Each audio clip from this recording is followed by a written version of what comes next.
बिस्मिल्लाहिर्रहमानिर्रहीम अस्सलाम वालेकुम। आज हमारा MPL का लेक्चर 9 है। इससे पहले हमारे 8 लेक्चर हो चुके हैं, यानी कि हमने हर चीज़ डिटेल में जो है ना वो एक्सप्लेन किया है। एक माइक्रो PL कैसे लॉन्च होता है उसमें, यानी कि PPC है, उसमें लॉन्चिंग है, उसमें सोर्सिंग है, लिस्ट क्रिएशन है, प्रोडक्ट हंटिंग है, फिर सेलर अकाउंट के बारे में है, शिपमेंट प्लान है, फ्रेट फॉरवर्ड से रिलेटेड है। अगर आपने वो लेक्चर नहीं देखे तो आप वो यानी कि लिस्ट में, प्ले लिस्ट में आपको मिल जाएंगे, आपने वो लाजमी देख लेने हैं, ठीक है। तो उसके अलावा अगर आप पहली बार हमारी यानी कि इस चैनल पे आए हैं, इस वीडियो में आए हैं, तो प्लीज़ इस चैनल को सब्सक्राइब कर दें, ठीक है। MPL का हमारा नामा लेक्चर है और इसमें हम बात करेंगे कि order management and customer supports के बारे में और Amazon case and report handling के बारे में। देखें, सारा कुछ आपका जब हो गया है, लिस्ट सारा कुछ हो गया है, तो उसके बाद जब आप आपकी प्रोडक्ट सेल हो रही होती है, आप अपनी प्रोडक्ट को ऑप्टिमाइज़ करते हो, लिस्ट की ऑप्टिमाइजेशन करते रहते हो, तो उस दौरान यानी कि ऑर्डर मैनेजमेंट और कस्टमर सपोर्ट्स जो है ना वो जो है ना सम टाइम आपको फेस करनी पड़ जाती है। तो हम इसके ऊपर बात करेंगे। फिर आपको अमेज़ॉन के साथ केस ओपन करने पड़ जाते हैं, A to Z claim case या कोई और केस हो जो यानी कि कोई भी बायर से रिलेटेड हो। फिर रिपोर्ट्स होती हैं, जैसे बिजनेस रिपोर्ट होती है, PPC रिपोर्ट होती है और सेल रिपोर्ट होती है। ये आपको जनरेट करनी पड़ जाती है अगर आपने रिपोर्ट वगैरह अपने बिज़नेस की चेक करनी होती है। अगर आपने अमेज़ॉन के साथ केस ओपन करना है तो वो यानी कि उस बारे में हम बात करेंगे, ठीक है। ये ऑर्डर मैनेजमेंट और कस्टमर सपोर्ट के बारे में हम पहले बात करते हैं। तो पहले हमारे पास बेसिकली क्या order management and customer supports है। इसमें क्या यानी कि इसमें बेसिकली आप क्या करते हो, आप मैनेज करते हो ऑल ऑर्डर।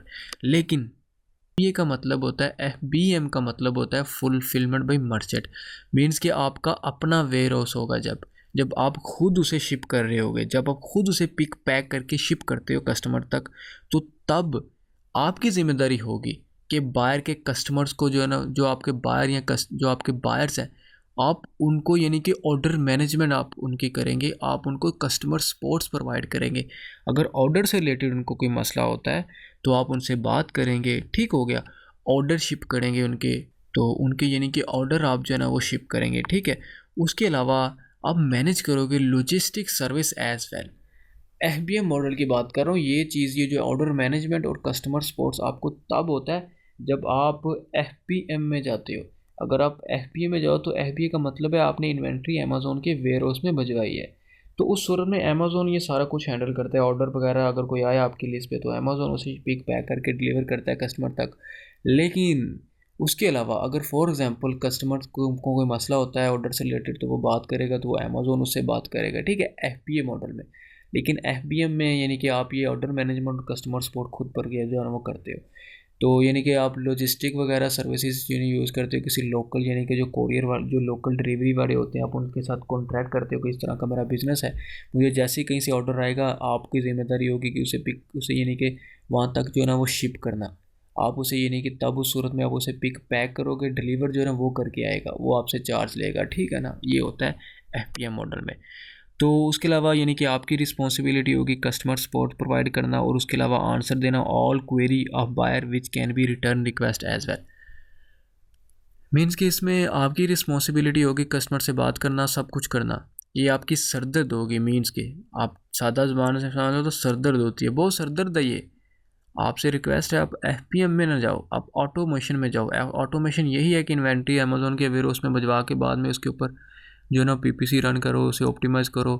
जैसे ही कोई ऑर्डर आएगा अमेज़ॉन की सरदर्द होगी उसे पिक पैक करके डिलीवर करें, अमेज़ॉन की सरदर्द होगी उसे यानी कस्टमर से बात करे, कस्टमर को रिफ़ंड करे, सारा कुछ है। लेकिन अगर आप FBM में जाते हो तो ये सारी सरदर्द आपकी है। आपकी रिस्पॉन्सिबिलिटी है कस्टमर सपोर्ट हैंडल करना, आपकी रिस्पॉन्सिबिलिटी है रिटर्न्स आई है तो उसको हैंडल करना, ठीक है। नेक्स्ट हमारे पास क्या है, ऑर्डर मैनेजमेंट को अगर मैं बात बताऊँ आपको तो कहाँ पे होता है ये हम यानी कि देख लेते हैं।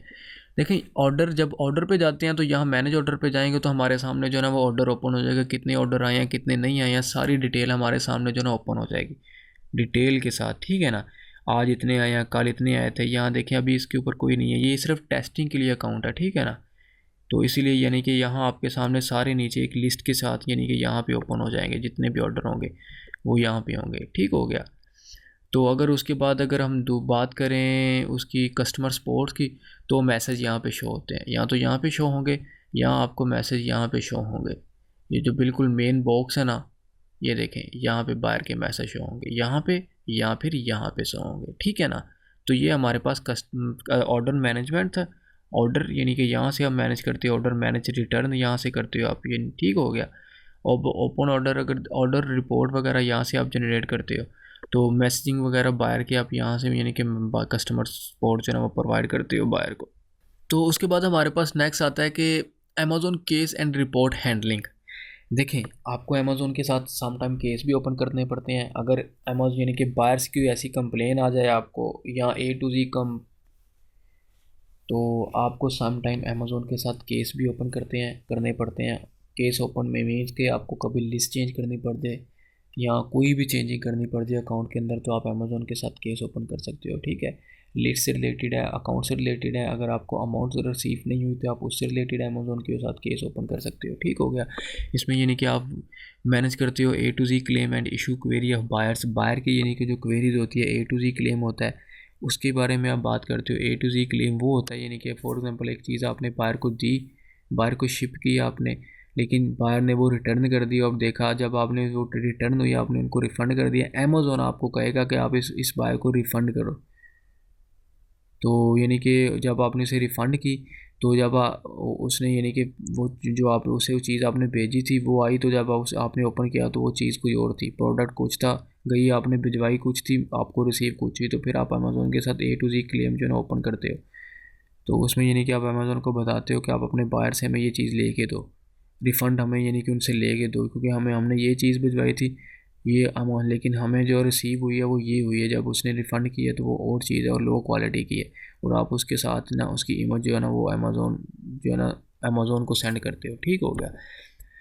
जिन उसके अलावा जनरेट करते हो sale report and business report and PPC reports वगैरह, depend on the requirements, upon the requirements के ऊपर डिपेंड करता है कि आप बिज़नेस कर रहे हो, रिपोर्ट चाहिए आपको, सेल चाहिए या PPC कैंपेन रिपोर्ट चाहिए आपको। तो हम देख लेते हैं केस कैसे ओपन करते हैं और रिपोर्ट वगैरह के बारे में हम थोड़ा डिस्कस कर लेते हैं। ये हमारा अमेज़ोन सेलर अकाउंट है। हम क्या करेंगे, यहाँ देखिए हेल्प की ऑप्शन होती है ना, हम हेल्प में जाने के बाद कॉन्टैक्ट अस में जाएंगे। केस ओपन की बात कर रहा हूँ मैं आपको। जैसे ही आप कॉन्टैक्ट अस में जाते हो ना, आपके सामने ये देखें सेलिंग ऑन अमेज़ोन आएगा। आप सेलिंग ऑन अमेज़ोन पे जाएंगे तो ये देखें ये केस लॉग है, कस्टमर एंड ऑर्डर्स के से रिलेटेड अगर केस है तो ये देखें ये टाइप्स हैं इसकी, ठीक है। अगर आप नीचे फुलफिलमेंट बाई अमेज़ोन के बारे में देखना चाहें तो अगर आपको इशू है FPA इशू है या नॉन MI रीइंबर्समेंट इशू है या existing missing from the inbound ये इशू है, शिपिंग इशू है, तो आप ये केस ओपन कर सकते हो। प्रोडक्ट एंड इन्वेंट्री से रिलेटेड अगर आपको कोई इशू है तो आप प्रोडक्ट पेज इशू से रिलेटेड है, इशू लिस्टिंग प्रोडक्ट है, प्रोडक्ट रिव्यू से रिलेटेड कोई इशू है, या ऑर्डर प्रोडक्ट एंड इन्वेंट्री से इशू है, या इनकोरेक्ट लिस्टिंग वेरिएशन से इशू है, तो आप यहाँ से केस ओपन कर सकते हो अमेज़ोन के साथ, ठीक है। अगर आपको अकाउंट से रिलेटेड कोई इशू है तो आप अकाउंट से रिलेटेड जो है ये देखें, चेंज सेलिंग प्लान और close account, make change to your account, payment policies, fees and questions, other account issue. अगर आपको कुछ भी समझ नहीं आ रही तो आप सिंपली अदर अकाउंट इशू पे चले जाओ। तो आप यहाँ पे मेक अ सजेशन पे जाना चाहो या रिपोर्ट वैल्यूएशन पे जाना चाहो, इसमें जाना चाहो ऑल अदर इशू। अब ऑल अदर इशू में जाओ, अगर आपको कोई समझ नहीं आ रही कि आपका केस किस तरह का है, ऑल अदर इशू में जाओगे तो यहाँ पे आपने अपना टाइटल लिखना है अपने केस का। टाइटल लिखने के बाद यहाँ पे आपने उसकी डिस्क्रिप्शन लिखनी है, यानी कि क्या मसला है आपको इस, यानी कि आपकी यानी कि जो केस आप किस पर्पज़ के लिए ओपन कर रहे हो, आपको क्या मसला है। जैसे ही आप यहाँ पे ओपन करोगे नीचे आपने यहाँ पे मेल लिख देनी है अपनी, ठीक है। आप यहाँ पे मेल लिखोगे, मेल लिखने के बाद आपने जो है ना वो कंटिन्यू कर देना है। तो आपकी यानी कि इस मेल पे जो है ना वो अमेज़ोन की तरफ से जो भी होगा, जो भी यानी कि वो कहेगा, तो वो आपको यानी कि यहाँ पे मेल करेगा आपके मेल पे, जो आप यहाँ पे मेल लिखोगे, ठीक है।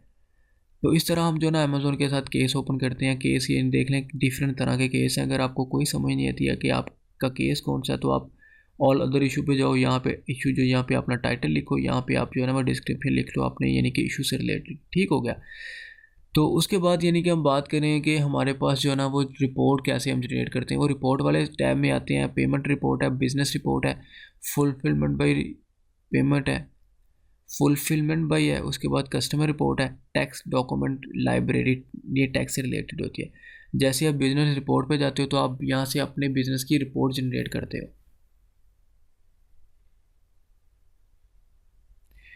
देखिए यहाँ पे आप अपने बिज़नेस की रिपोर्ट जनरेट करते हो। यहाँ पे ये आपको पास फुलफिलमेंट सेंटर है, यहाँ कब से चाहिए, कब कब से लेके कब तक चाहिए, आप यहाँ पे डेट मेंशन कर सकते हो।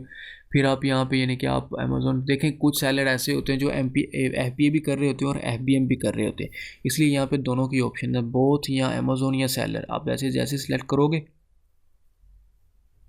तो सिलेक्ट करने के बाद आपने यानी कि यहाँ से जो है ना वो डाउनलोड कर लेनी है। आपके सामने जो डेट आपने डालनी है, देखिए यहाँ पे आएगा क्या, डेट आएगी आपकी, मंथ है, एक ईयर है, month to the date, week to the date. अगर आपने यानी कि सिर्फ एक लिस्ट की चेक करनी है आपके, अगर आपके अकाउंट के ऊपर ज़्यादा लिस्टें हैं, तो अगर आप चाहते हैं कि सिर्फ एक लिस्ट की मुझे पता चले, तो आप बाई एसन यानी कि चूज़ करके ये देखें detail page sales and traffic, आप इस पर क्लिक करोगे तो आपके सामने यही पेज ओपन होगा। वहाँ पे डेट मेंशन करिएगा, यहाँ पे सेलर टाइप बताइएगा, चैनल की टाइप बताइएगा, उसके बाद अप्लाई करिएगा, ठीक है, फिर डाउनलोड कर लीजिएगा, आपके सामने डिटेल आ जाएगी। यहाँ पे ये देखें एवरेज सेल्स ऑर्डर आइटम्स इतनी हुई हैं, उसके बाद यानी कि यहाँ पे ऑर्डर प्रोडक्ट सेल्स ये हैं, unit order, total order item यहाँ पे ऐसे शो हो जाएंगे, ठीक है। मैंने जैसे कि बताया ये अकाउंट जो है ना ये प्रैक्टिस के लिए है, ठीक है ना। तो इस तरह हम यहाँ पे जो है ना डिफरेंट तरह की जो है ना वो रिपोर्ट्स हैं वो जनरेट करते हैं। तो ये था हमारा आज का लेक्चर। नेक्स्ट जो हमारा लेक्चर होगा वो अमेज़ॉन रिकमेंडेड कैटेगरी के ऊपर होगा, और ये हमारा लास्ट लेक्चर होगा, ठीक है। आप इस चीज़ को लाजमी देखिएगा। इस लेक्चर में रिकमेंडेड कैटेगरी के बाद मैं आपको यानी कि एक बहुत इंपॉर्टेंट प्लान बताने वाला हूँ, बहुत इंपॉर्टेंट बातें होंगी इस चीज़ से रिलेटेड, वो गाइड करूँगा। तो आपको ये बताऊँगा कि एक MPL देखें 1 से 2 से 4, 4 से 8 कैसे कर सकते हैं, ठीक है ना। आप MPL देखें लॉन्च करना बहुत इजी है, कोई कंपटीशन नहीं है। रैंक करना विद इन 10 डे के अंदर आप टॉप स्पॉट पे आके बैठ जाते हो। अब 10-12 पीस आपके ऑन डेली बेसिस पे सेल होना शुरू हो जाते हैं। कम बजट में आप स्टार्ट कर सकते हो। अभी इस मार्केट में आप इंटर हो जाओ, अभी आपके लिए बहुत ईजी है, ये आपके लिए एक अच्छी ऑप्शन है। अगर आप दुबई में या सऊदीया में जॉब होल्डर हैं तो आप 3,3500 दरहम में अपना MPL लॉन्च कर सकते हो। अगर उसके अलावा अगर आप पाकिस्तानी हैं तो आप दुबई के अंदर जो MPL लॉन्च कर सकते हो वो आपने यानी कि किसी रिलेटिव्स के रेफरेंस से वहाँ से अकाउंट ओपन करवा लो, या दोस्त से अकाउंट से ओपन करवा के चाइल्ड अकाउंट लो, पाकिस्तान में बैठ कर उसे ऑन करते रहो। या उसके अलावा वो लोग जिनके पास अच्छे खासे पैसे हैं और वो 4-5 मैक्रो PL लॉन्च कर लें, आपको ये एडवाइस है, क्योंकि ये एक ऐसा एसेट बनेगा तो आप हैरान रह जाओगे इस चीज़ के बारे में। 4-5 MPL लॉन्च करो, लॉन्च करने के बाद एक वर्चुअल असिस्टेंट को हायर कर दो, आपने खुद नहीं करना, उसे कहो 5 ही चलाए, या आप खुद यानी कि इसे सीखो और ख़ुद चलाओ इस चीज़ को, ठीक है। तो आपको यानी कि एक MPL के ऊपर जो है ना वो 1200-1300 दरहम जो है ना प्रॉफिट आ जाएगी। अगर 5 होंगे तो सीधी सी बात है, 5 होंगे तो आपका यानी कि ये बन जाएगा 5000 वो हो गया, और 6500 दरहम जो है ना प्रॉफिट हो जाएगी आपकी मंथ की। और जैसे जैसे आपकी लिस्ट पुरानी होती जाएगी, आपकी यानी कि लिस्ट की वैल्यू बढ़ती जाएगी, एक यानी कि उसके ऊपर सेल ज़्यादा होती जाएगी, रिव्यू ज़्यादा होते जाएंगे, तो आप यानी कि उसे यानी कि आफ्टर 1 ईयर या आफ्टर 2 ईयर जो है ना आप उसे सेल कर सकते हो, फ्लिप कर सकते हो उसे, ठीक है। तो बाकी ये यूट्यूब का चैनल है, इसको सब्सक्राइब करें, आपसे ये रिक्वेस्ट है। और अगर आपका कोई भी क्वेश्चन है तो आप E-commerce वर्ल्ड बाय NC के ग्रुप को ज्वाइन करें, वहाँ पे अपनी क्वेरी डालें। और उसके अलावा यानी कि कोई यानी कि और सवाल क्वेरी वहाँ डालें, और उसके अलावा आप यानी कि इसी वीडियो के कमेंट बॉक्स में अपना जो है ना वो क्वेश्चन इंटर कर सकते हैं। देखें इस ग्रुप के ऊपर आप कोई भी टॉपिक अपलोड कर सकते हैं। इस ग्रुप को ज्वाइन करो, ग्रुप के ऊपर टॉपिक अपलोड करो, कहो कि हमें इस टॉपिक के बारे में वीडियो चाहिए, मैं उसकी वीडियो बना के अपलोड कर दूँगा, नो इशू। आप मकसद है कि आपको समझ आए, आप कुछ अर्न करो, ये मुझे इतना मैं खपता हूँ ये बनाने का, मेरा कुछ तो फ़ायदा हो, ठीक है ना। तो ठीक है, आप अपना ख्याल रखिएगा, अल्लाह हाफिज़।